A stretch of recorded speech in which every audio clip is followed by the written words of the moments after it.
Hello there. My name is Noah Bennett, and I'm so glad you're here tonight. Before we begin our story, I'd like to invite you to take a few quiet moments, just for yourself. Find a position that feels truly comfortable. Let your shoulders soften,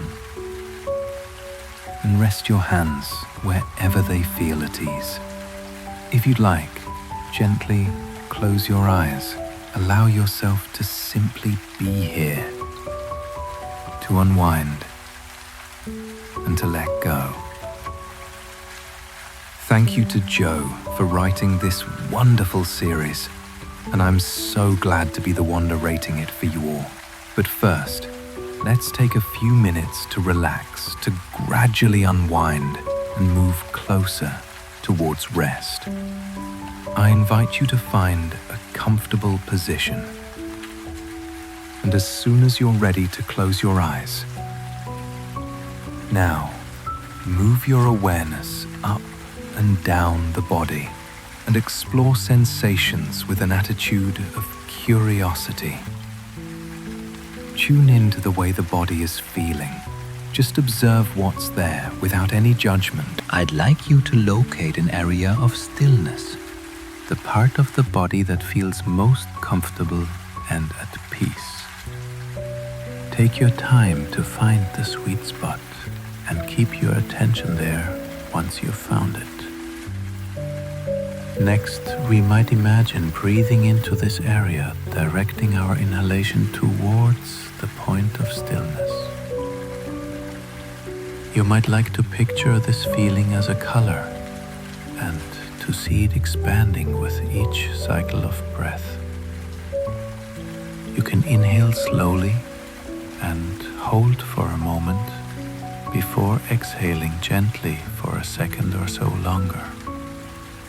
Feel the body sink down into the mattress, becoming more relaxed with each passing moment. There's nothing left to do now but follow my voice. The breath and the body can fade into the background. Imagine that you're standing beside the water of a harbor, its surface flickering with luminous daylight. This is where our story begins. It's a lovely afternoon, peaceful and warm. The sun shines yellow gold in an azure sky. A handful of clouds look like candy floss. It's as if they've been spun into unique, fluffy shapes. The feeling of sunshine is soothing on the skin, as is the breeze that flows over the water. Each inhalation brings cool, refreshing air. The same air wafts through the fabric of your lightweight tunic and across your feet in your slip-on sandals. You are dressed in the fashions of ancient Egypt, at the tail end of the era of Ptolemaic rule.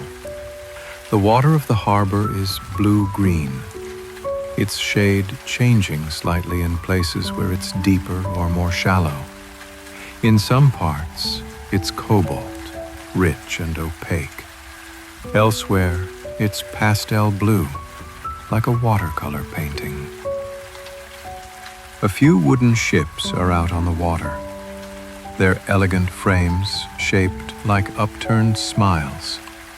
Large canvas sails flutter on their masts, while men row with oars, moving the ships across the harbor. A large cargo vessel sails off in the distance, taking goods from Egypt across the Mediterranean Sea. Elsewhere, 3 fishing boats entering convoy, gliding smoothly through the water. You've come to the shores of ancient Alexandria, the illustrious city on the northern coast of Egypt. It's named after its founder, Alexander the Great, who established the capital city in 332 BCE. When your visit takes place in the 3rd century BCE, it's a thriving city full of music and color. The Library of Alexandria has made it a center for learning, attracting scholars of every discipline, from philosophy to science. The library is said to contain over 40,000 scrolls and the most comprehensive records of history so far. These are stored within a stunning and grand building, as much a palace as it is a library. The city is also home to an actual palace, where Egypt's great pharaohs live in splendor. Ptolemy II is the current ruler and the second to reign in the Ptolemaic dynasty.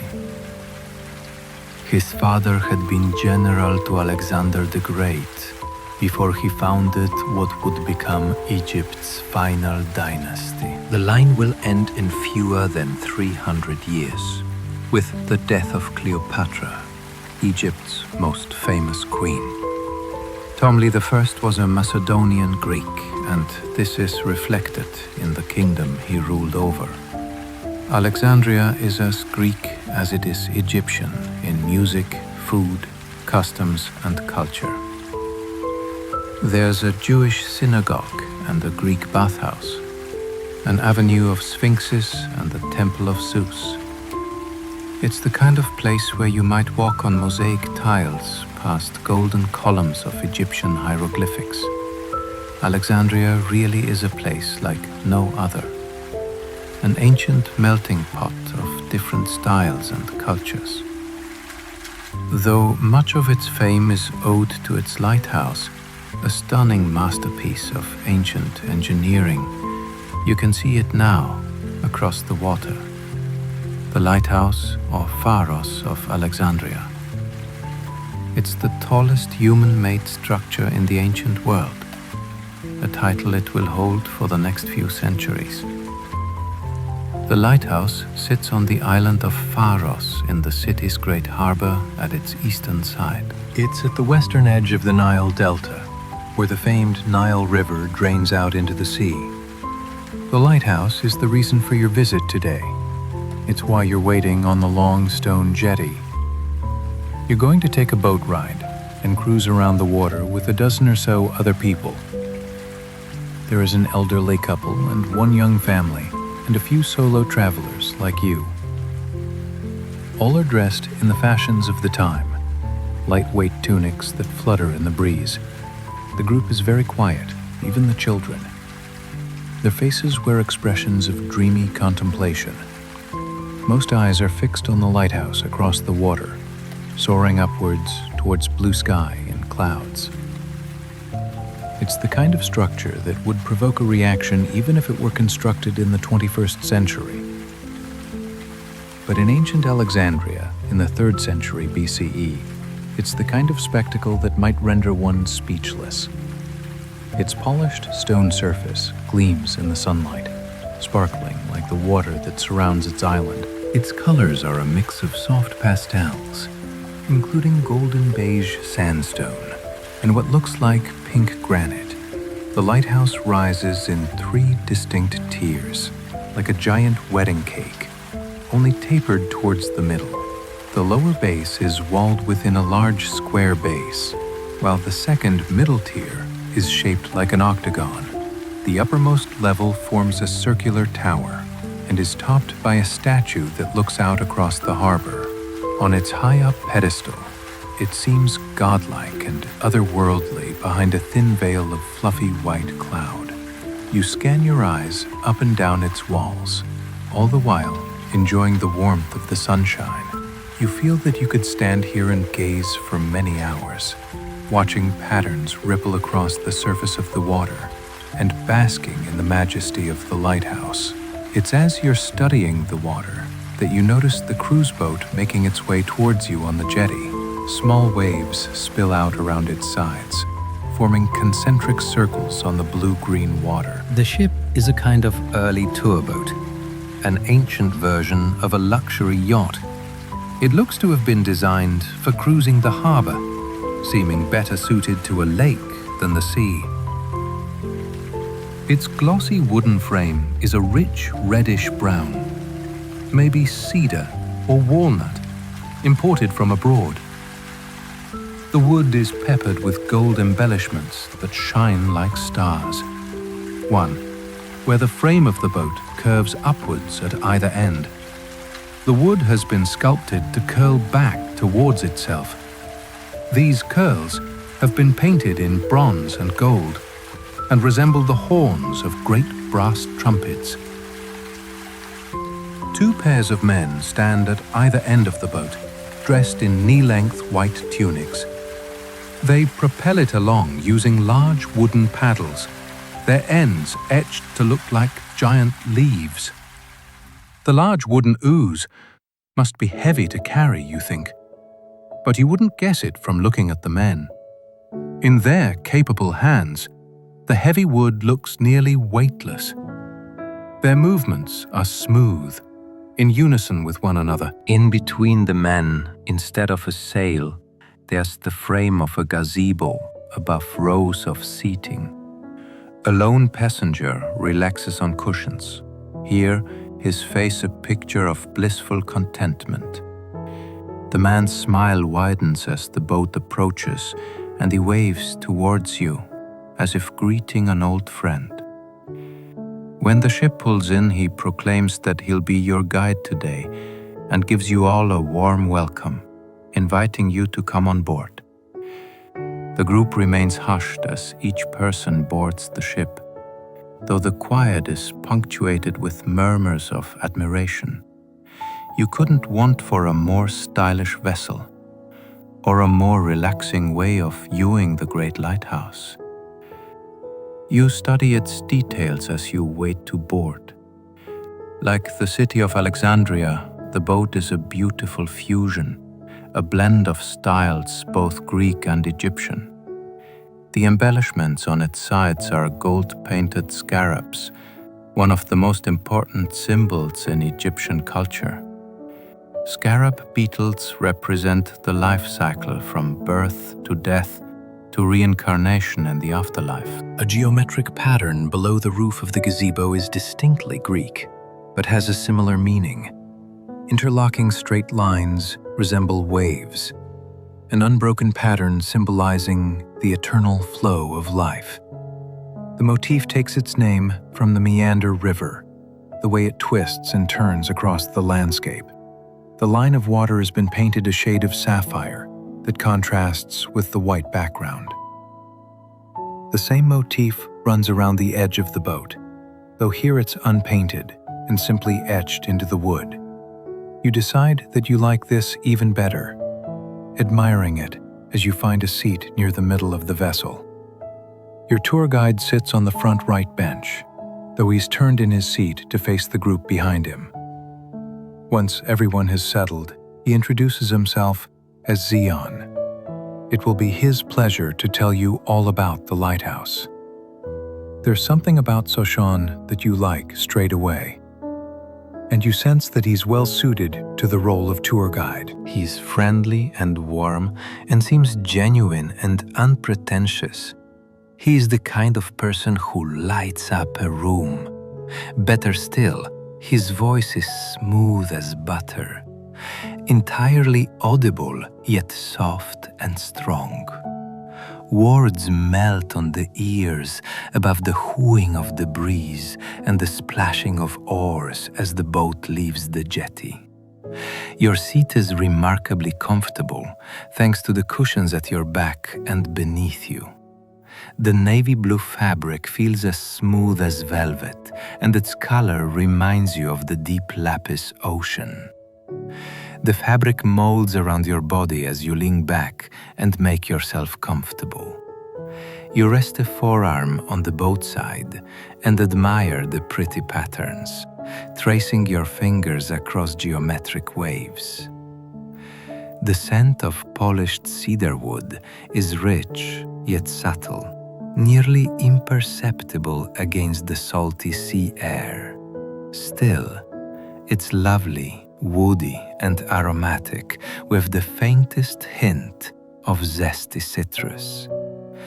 The air tastes like a drink of homemade lemonade, and you bask in its sweetness. The patterns on the water are mesmerizing to look at.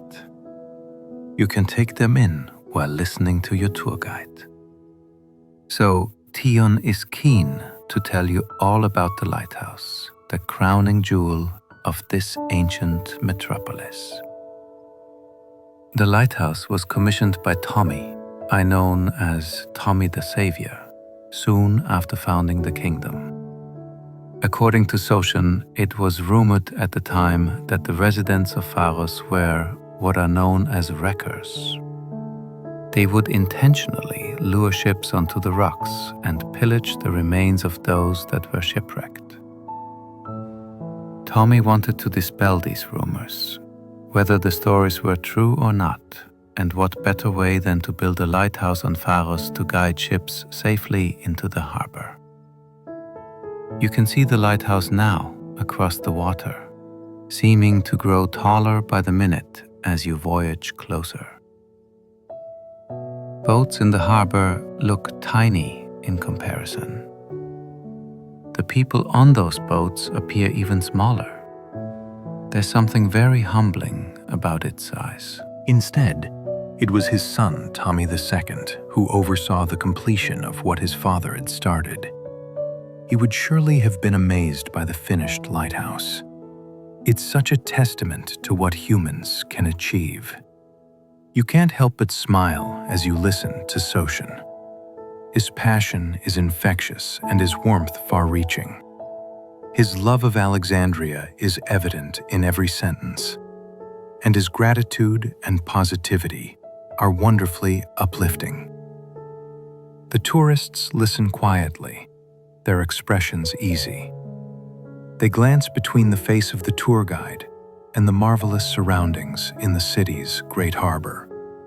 There's something very sweet about the expressions of awe, especially on the faces of the older tourists. A man in his 70s sits grinning beside his wife, as wide-eyed as the young boy a few seats behind him. Elsewhere, a woman leans back into the cushions. Her eyes are closed, as if she's savoring the moment. Her plaited brown hair is held up with pretty hair clips, with a few curls left loose to dance in the breeze. Bronze tassel earrings sway gently from her ears. They clink and jingle like tiny little bells. You shut your eyes and take in the sounds as comfortable as can be on your cushioned seat. You're soothed by the rhythm of your own gentle breath. The way it rises and falls in and out in a constant rhythm. As endless as the waves that lap against your boat. Time is forgotten as you ride across the harbor, and when you open your eyes, you're much closer to the lighthouse. The enormous structure dominates the landscape, seeming more impressive with each passing moment. So Tion points out the cost of the building. 8,000 talents of silver altogether. That's a total weight of over 2,000 tons of silver, and the modern equivalent to more than $300 million. Its exact height is a matter of debate, but it's likely over 100 meters tall. Bear in mind that other lighthouses of this era are typically around 2 or 3 meters in height. Of the 7 monuments that will be called Ancient Wonders, the Lighthouse of Alexandria is the second tallest. It's smaller than double the size of the Mausoleum of Hyrcanus and about 20 meters shorter than the Great Pyramid. The lighthouse had been completed by 246 BCE and took 12 years from start to finish. It was made of granite as well as limestone and sandstone from desert quarries to the east of the city. two of Sosion's uncles had worked at the quarries, mining the stone and cutting it to size. They worked in teams to shape it into blocks before tying it to wooden sledges and heaving it across the land. It's hard to imagine the amount of effort and skill that would have been required to build such a structure, and all without the aid of modern technology. It really is a remarkable accomplishment. You scan your eyes up and down its walls. As the boat cruises slowly around its base, so Tion provides a relaxing commentary. You can listen in comfort while gazing out at the lighthouse.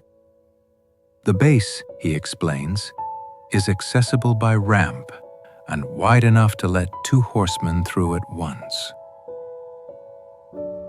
The Walden Square base is 900 meters large, while the building above it is 4 stories high. A wide spiral staircase rises up from the base, providing access to rooms on different floors. There are 18 rooms on the second, 13 on the third, and 17 rooms on the 4th and final level.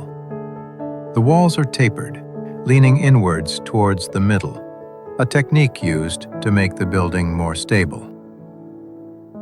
Each section on the outside looks more elegant than the last. From the square base to the octagonal middle, and then the circular upper floor that's topped by a statue. The face of the statue is visible only briefly through a gap in the clouds that still blanket the figure. A white marble face looks strong and regal, either a god or a king gazing out to sea. When it comes to the subject of the statue's identity, your Toit becomes suspiciously vague. You detect a hint of childlike mischief in his face, as if he's reeing in the mystery of the sculpture. Smiling, he says that it could be Zeus, king of the Greek gods, lord of the sky and thunder, or perhaps it's Poseidon, god of the sea, the deity that sailors pray to for protection on the waves.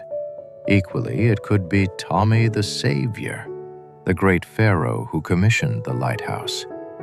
Or perhaps it's the man he'd served as general, the founder of Alexandria, Alexander the Great.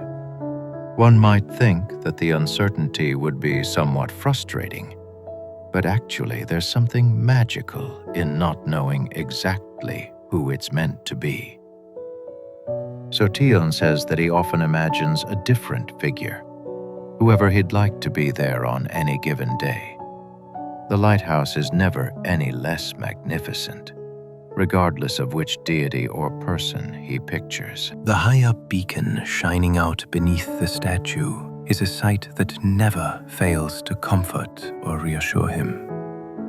Light radiates outwards between the sleek white pillars surrounding the circular upper tier. In daytime, it's the result of a huge bronze mirror angled to reflect sunlight across the water. In the evening, however, or on dim afternoons, a huge furnace is set alight using oil. Its yellow flame guides ships through the harbour and casts a veil of gold light across the land and water. There is never a bad time to see the lighthouse, at least not according to your cheerful tour guide. But late afternoon is particularly beautiful, especially when clouds create the illusion of evening. You have to agree on this cloudy afternoon when the water glitters gold like a starry night sky. There's enough daylight that you can see the lighthouse, but it's dim enough that the beacon stands out. So Ton was right. The light is reassuring, especially where it contrasts with the dark blue water. The beacon is a symbol of hope and protection. It illuminates the water, pointing the way to safety. This is how it will remain for centuries to come, until a series of earthquakes take their toll on the building.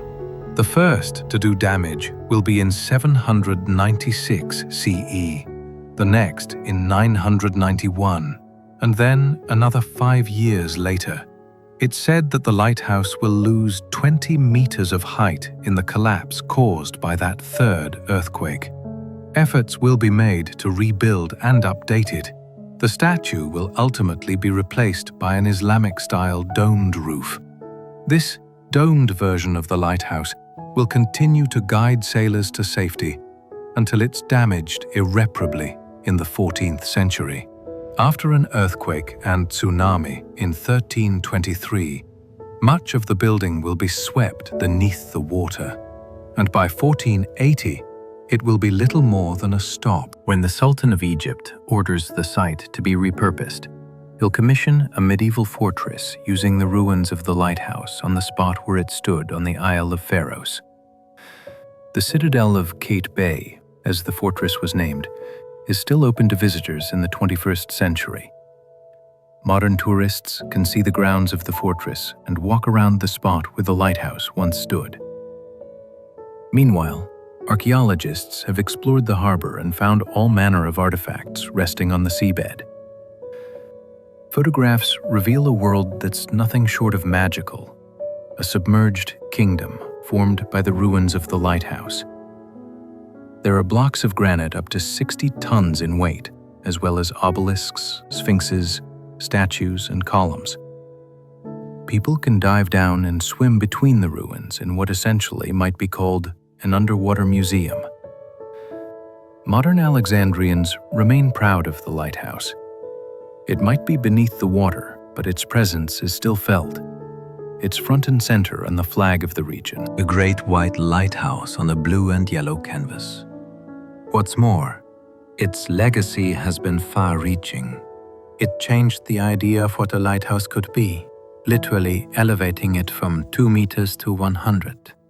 Undoubtedly, it inspired the design of future buildings, leading to what we'd picture as a modern lighthouse. It even changed the language. The word fair now denotes a lighthouse, or faro in Spanish. Such words are derived from the island of Pharos and the Lighthouse of Alexandria that took its name. The third longest survivor of the 7 ancient wonders. It's truly remarkable that it stood for so long, and it's equally remarkable that for most people today, it still lives on in the imagination, a dreamy recreation of what once was. Back on the cushioned seat of the boat, you bask in the scent of the fresh salty breeze and the sound of the oars being pulled across the water. Concentric circles ripple outwards from the boat, illuminated beneath a blanket of soft dappled gold. You can see the reflection of the lighthouse beacon, an opaque yellow flame where the glow is brightest. The painted gold scarabs on the outside of the boat are also mirrored on the harbor's surface. They form a gorgeous patchwork of glistening stars that move and flicker on the ripples of water. As you are watching these patterns, something begins to happen. Droplets of rain start falling from the clouds. You watch them splash into the water. You hear them patter on the rooftop above. So, Tion smiles and says that he'd hoped for rain. There's no sound he loves more than raindrops on the roof. He suggests that passengers might enjoy closing their eyes to really make the most of this passing light shower. Before you take his advice, you gaze up at the lighthouse, keen to see it one last time. Behind a cloud of rainfall, the beacon appears brighter. Its warm yellow light seems even more reassuring. And with that, you close your eyes and simply listen to the patter of raindrops on the rooftop and the water. You are captivated by this healing, natural symphony. Cares and concerns are a distant memory. They floated away at some point on your journey, and now you're as tranquil as the water, both in mind and body, entirely at ease and delightfully untroubled.